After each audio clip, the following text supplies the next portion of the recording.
on, everybody? Welcome back to another episode of Birdies and Banter. This is episode number 6. I'm Patrick Abadilla from the MPP podcast, and that is my co-host Derrick Al from the Chronicles from the Upper Deck podcast. Hopefully, Yep. everyone's having a great week. We had the PGA Championship last weekend. Um, what a great major championship! Another great major. It kind of came down to the wire there on like hole 11, Yeah. 12, and 9, then 10, 11, 12. Yeah. Scotty Scheffler was able to come out on top, win by 5 shots, I think, was Yeah. the ending total there. Yeah. So yeah, we're just gonna recap the whole PGA Championship. Let's start it off. Scotty Scheffler had a 4 shot lead going into Sunday. A lot of people thought he was just going to run away with it, maybe win by 6, and it'd be over by like hole 5. Derek, were you one of those people that did you think Scotty Scheffler was going to get it done Well, early? let's. I think it was who Paul McGinley on Golf Channel. He's like, well, Scotty's 2 for 2, or yeah, 2 for 2 in whole. He's had the leads at the two Masters he's won, and he made it 3 for 3. I think overall that week that he had, that was like his B+ game. That wasn't even his A+ game. His driver Yeah. was going left. I think he made a little alignment adjustment on the 10th, 11th tee where John Rahm was nipping at his heels, Davis Riley. JT Poston was nipping at his heels too.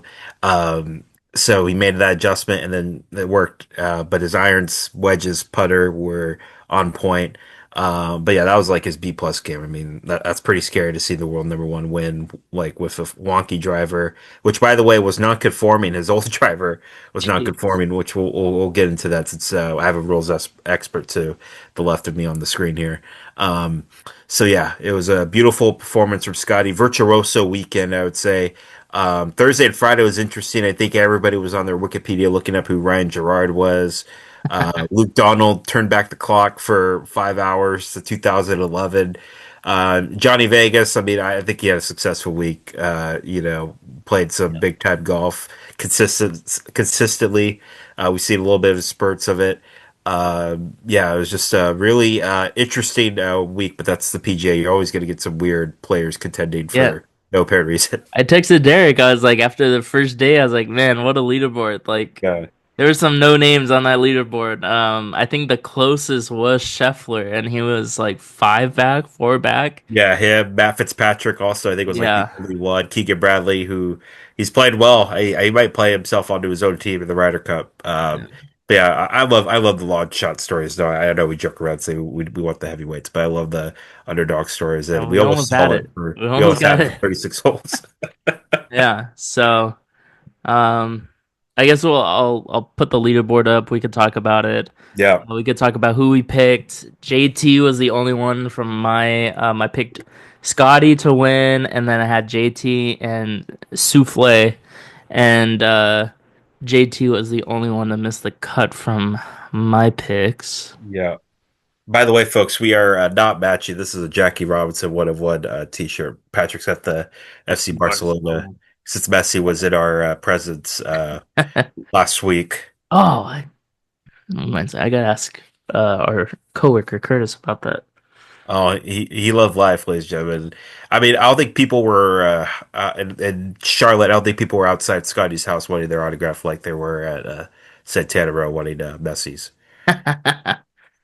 So I didn't even know Harris English came in second. Yeah, man. I think he teed up. He played like during that ESPN Multi wave coverage. going into CBS because I went to our family friend Brian got his little Brian. We call it little Brian. He got his first communion. So shout out to little Brian. Congratulations on that in the Catholic Church.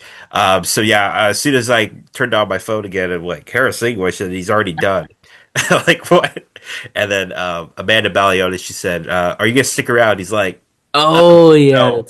Yeah. he's like, oh yeah, Scotty's got this one in the back. Yeah, but kudos. I mean, Harris, I think is he's battling for a one of those I think captain's pick Ryder Cup spots. Has a win this year at Torrey Pines. So good round, good golf by him, and he's going to the Masters next year. Yeah. You had Bryson, right? Or no? Yeah, I had Bryson. I thought he would turn on the Jets and just really come out of the gates firing on. He did that a little bit on Friday, a little bit on Saturday. I thought Sunday this was it right here. And then he was talking about ball flight, how his ball. I think he plays a Pro V1 or whatever. His ball flight was just off. I would just go back to the Bridgestone. I'm not just saying that because I play Bridgestone, Bryson. I would just go back to the Bridgestone. But listen, he's the last, beside excluding the Open Championship, which not controversial opinion. I don't think he will ever win an Open Championship because of his ball flight and just the driver itself. Because you can't be overhitting into the lawn rough they grow out in Northern Ireland, Scotland courses. So he's finished like top five in the three American majors: the U.S. Open, PGA, Masters, going back to last year's Masters. So he loves that, and obviously he's going to be a little bit more of a favorite at Oakmont to see if he could conquer those church pew bunkers.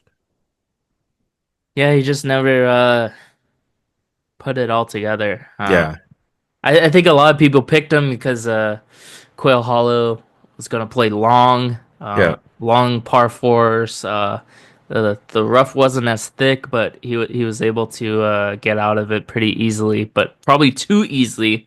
I saw a couple of shots from the rough that he just powered it over the green. So yeah.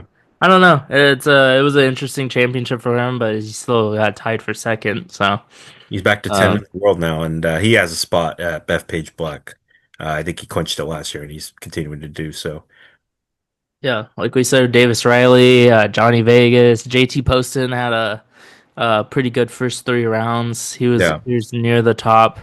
Hey, shout out to Taylor Pendriff. He improved my our work pool score.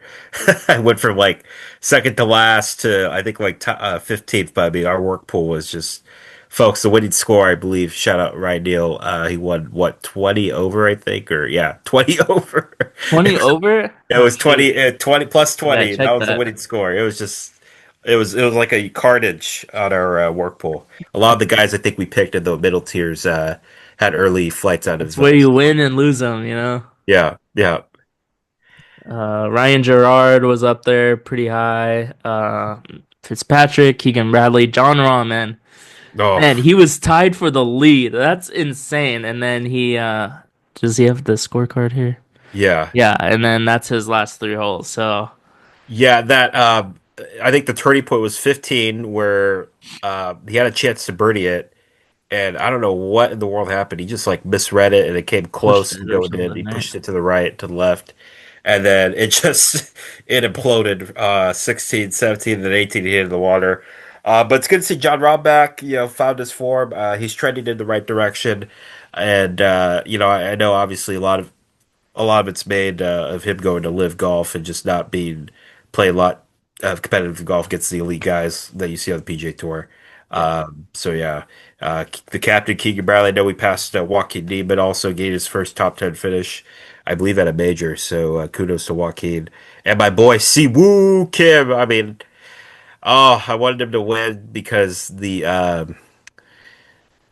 just the hyperbole, or not the hyperbole, the puns that would come out of it. Ric Flair, the legendary, the Nature Boy, the wheeling dealing, keep stealing son of a gun, Yeah. from Charlotte, North Carolina, and I would have said Si Woo Kid, one of the Woo capital of the world in Charlotte. That would have been my call. But yeah, Si Woo played good. Yeah, Matt Wallace. Well, I haven't heard of that name in like eons. And how about shout out to Alex Noren though? I mean, Yeah. excluding that 76, that's a second start in like 6 months coming Yeah. back from injury, and he gave it a run on the weekend. And just, I think, just lost ground in round four. Yeah. Cam Davis, that was my guy. I had him in our work pool. He was near the top on the first day, but fell off 74 second Yeah, round. he's a sneaky good player. Adam Scott will play in his 100th consecutive major next year, or not next year, next month. Yeah. Just think about that. A credible streak will continue. Tony Finau just fizzled out. I think just ran out of holes too. He just fizzled out on Sunday. And there's your boy Xander. My boy Xander, he made the cut on, I think, on the mark, right? Yeah, on the mark. Yeah. Yeah, still doesn't really have his game where it's supposed to be, but Yeah. I thought you gotta pick these people. Can't Yeah, uh, can't just pick the same three every week. longest active cut streak on the PGA Tour. Victor Hovland slowly getting in the right direction. Alex Smalley, from of course he Yeah, contended at the Players, was in the mix like first and Ryan second Fox round. as well. Ryan Fox also big 2 weeks for him, winning his first career win in Myrtle Beach. Yeah, Shout out Richard Bland, who got into this tournament by winning the senior PGA last year. And I didn't really see a lot of his shots. He was more in the background with Bryson playing on Saturday. Let's see. Rio Histoine from Japan yeah. also he contended a little bit too. I think he got in due to the PGA Japan or Japan Tour Order of Merit. He won that. Um, Not Nikolai. Was it Rasmus? Rasmus, Yeah, he was near Rasmus the top. Højgaard, yeah. Matthew Pavone. I mean, Man, I don't know what happened. He was looking good, like his he looked like his last year self on Friday, and then Saturday, okay, 72, and then I just don't know what happened. He just 78. dropped, dropped. Yeah, Rory. Yeah, Well, let's. we kind of called it. You We know, did. you You know, called he it. he was either going to do really good or just like barely make the cut or miss the cut, and he was out of the cut line on Friday for the longest time, or he started his day Yeah, off the cut. So, I mean, yeah, didn't play well. He had a tough couple holes first 2 days. yeah. Of course, the non-conforming driver, and that was the talk of the whole weekend. And we'll get more into this after we go to the leaderboard. Colin Morikawa, slowly trying to find his game. Wyndham Clark, I think he's been more known for his driver phone that hit the T-Mobile side, ironically his sponsor. Have you ever thrown a club at a sign or like at a There's not many signs when I play, so yeah. no. I try to not throw my club anymore. Yeah. If I do hit a bad shot, I may just let go on the follow through. But I am not really a club thrower. Yeah, I think it was a high school golf match against Alvarez, or it was like a meet, and I think I needed to par it for us to at least get second behind your alma mater, Palma. And I think I just hit it in the trees, and then I just went like my wedge. I didn't bet my wedge or anything, but I just Yeah. went like this against the tree. My dad got all pissed off. Yeah, for kids, don't be doing that. Don't be throwing clubs like our boy Wyndham just chucked it. I mean, it scared the marshal look like it. Yeah, Luke Donald, I mean, out of nowhere with the 67. Listen, I commend him for that round. I kind of knew it was going to be tough. He hasn't really played a lot of competitive golf for yeah. obvious reasons with being, Semi-retired. yeah. But yeah, 67, that made us believe that he turned back the clock 2011. Well, another person that turned back the clock was Max Homa shooting a 64 in round two. Yeah, It was I think three off the lead, two off the lead going into the weekend. yeah.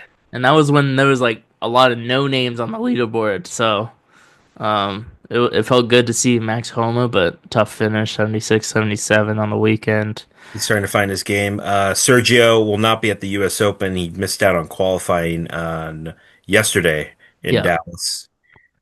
Same thing with Austin Eckroat. Steven Yeager, uh, just need to see it piece it together. I mean, everything else, I think he has the game to contend. yep, My boy Elvis Smiley, he was getting shown all the TV love with Johnny Vegas, and actually he hung in there. Man, he yeah, gets a paycheck, so kudos to Elvis Smiley. And then we go to the early flights out of Charlotte International Airport. They packed their bags up early. Of course, right there, Pat, right, right below Jake Knapp. It's gonna be another year for Mr. Jordan Spieth. yeah. Um, First day killed him. First day just was awful. He hit this one tee shot that hit hole seven, which has the $1 million houses and the lake right there. Hit the rocks, and then came back, and I'm like, yeah, this is not going to be his week. So Yeah, he's we'll wait till Aronimink next year. Rasmus Nygaard Peterson actually got the medalist honors at the U.S. Open qualifier Monday um, at Dallas, so he's going to be at the U.S. Open. We also got Sepp Your Straka. boy, your two of your boys that you've been Yeah, high on this year. yeah. It's not looking too hot. And Shane was worried about the divot that he was in on Friday that cost him a chance at the weekend. Yeah, gotta play the ball down. Yeah, Need mud balls out here. yeah. Akshay Bhatia, I'm a little bit surprised that this course would suit him, and yeah, just a couple lost holes that he had on Friday killed him. Keith Mitchell, who's been the Thursday Friday warrior as of late on tour, solid early weekend. And of course, our guy JT, I don't know what happened. He had all the momentum in the world coming into Quail Hollow, and then Yeah, just could never get out. He was stuck in neutral, I think, pretty much for his I game. think he was four over through his first three holes on Yeah, Thursday. And that's when I was like, "Are you serious, dude?" yeah. Man, He was just stuck in neutral. A little bit surprised. Ludwig Goldberg, I think, officially hit like his first bad stretch of golf in his young career. yeah, Back-to-back missed cuts at majors. Hideki, I think this was like that was his first missed cut at a major in about like 3 or 4 years. P. Reedy thought he would at least make some noise. Jimmy Walker, shout out, welcome back to well, golf. I know he's been battling some injuries and health issues, so good to see him back out. yeah. Ricky, Dietrich, Minwoo. Yeah, Eugenio Chara, who's by the way, won on the Live Golf tour 2 years ago, and then got dropped last year. He's played more DP World Tour events because I think his suspension's out later at the end of this year, so he's trying to find his groove. Let's see who else we got. Willie Z. Yeah, Uh, he's kind of he played some decent golf early on in the Hawaii and West Coast events, but yeah, he's out. Jason Day, Patrick Cantley. Cantlay, yeah, he hasn't found any form over the past Yeah, couple of years. Cam Smith, usual suspect. Sean McKeel, shout out 2003 champion at Martin Keimer. We all know why he won because that was not a waste bunker at Hazel or Whistling Straits, DJ.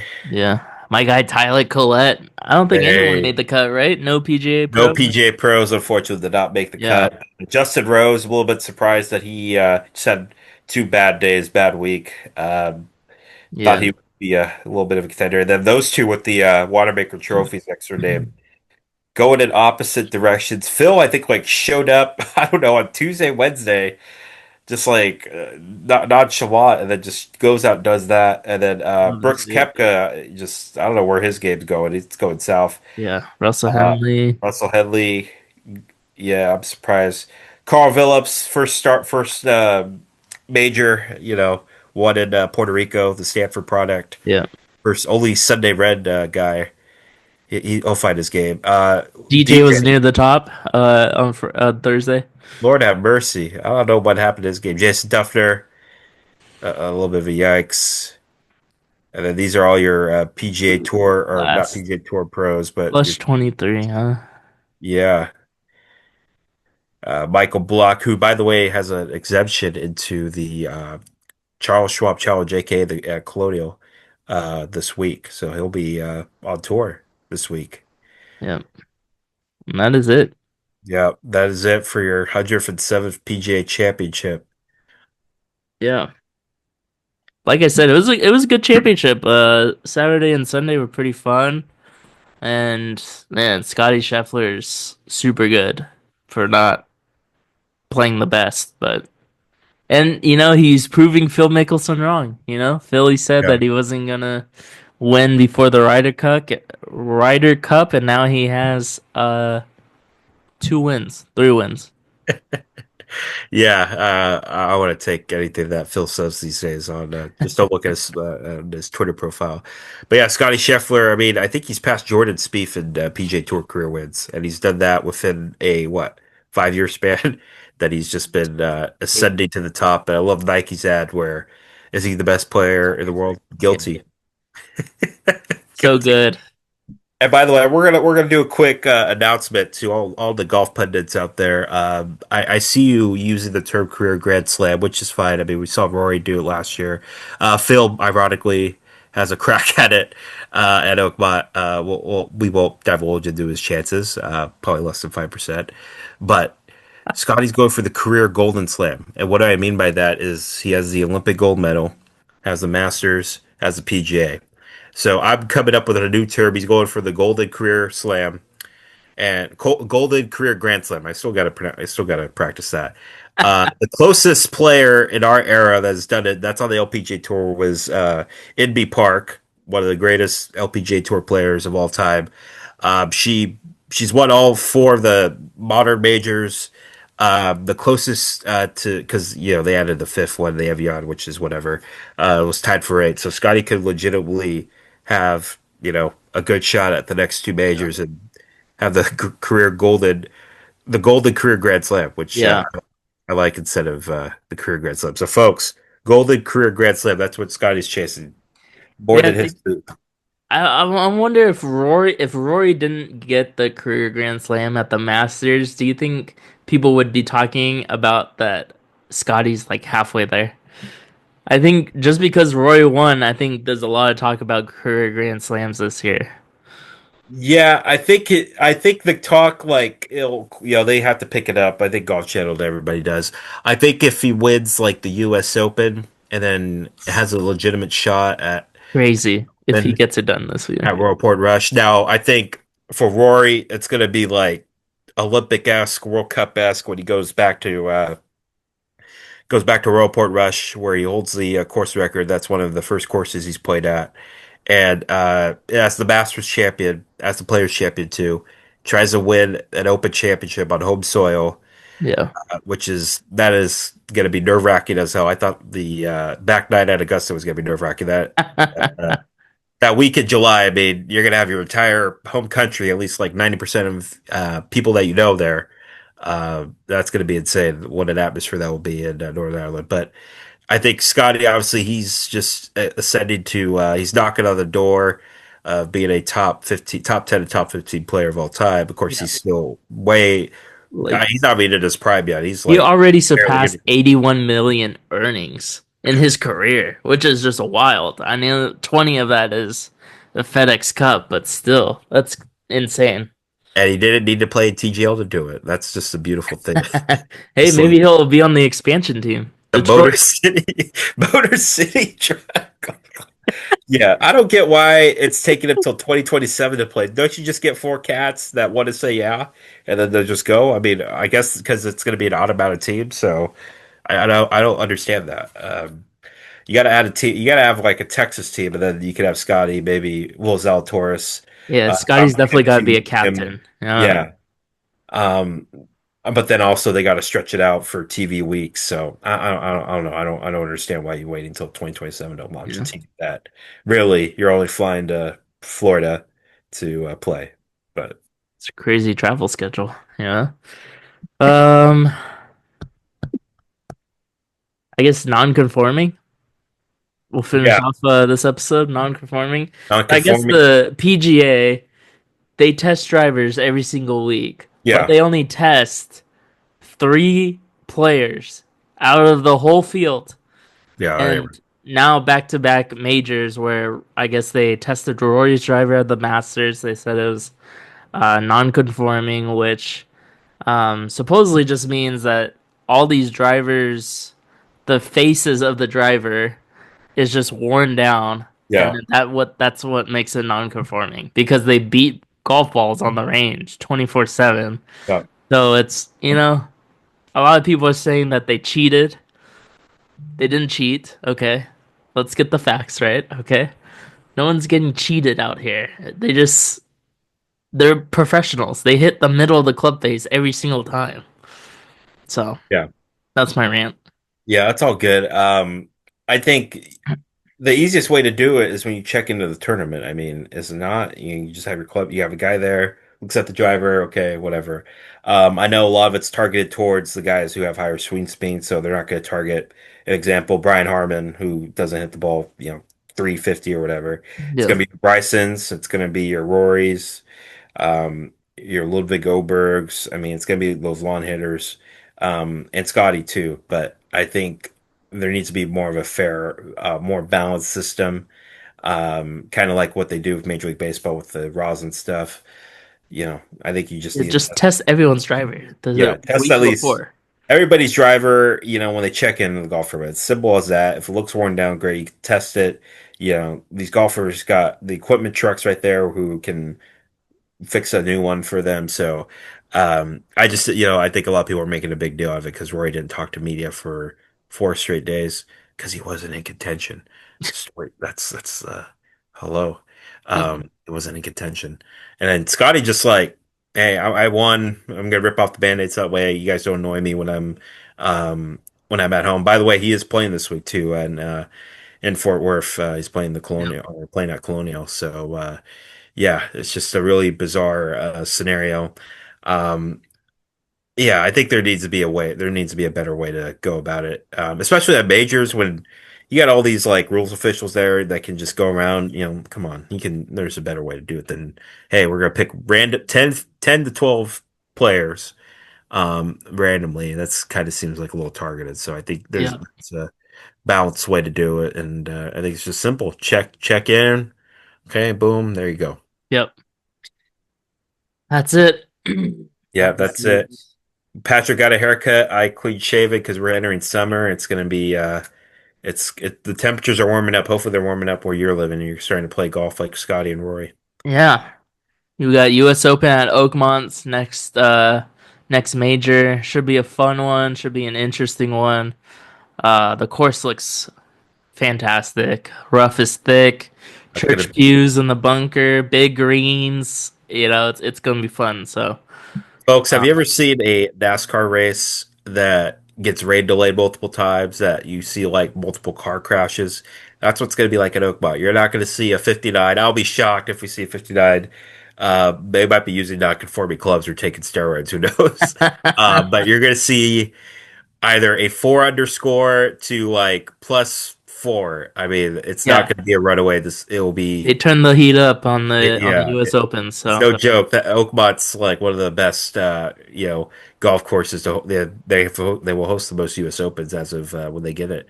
But it's gonna be a fun test. I'm looking forward to the carnage, and then obviously the players are gonna whine and complain like that. We always do. But should be fun seeing the carnage unfold at Oakmont, and we'll see who survives the church pews. yeah, Derek and I will study up these next tournaments, see. We'll probably pick the same three people that we've been picking. Maybe Shane Lowry gets his act together and Sepp Straka, huh? Maybe Or, we'll pick them again. Why or not? maybe Phil with his four-wellness coffee is gonna shut my ass up and gonna do the unthinkable, bed father time one more time, and with a career grand slam. Yep. On that note, we'll see everyone in the next one. Peace out, everybody.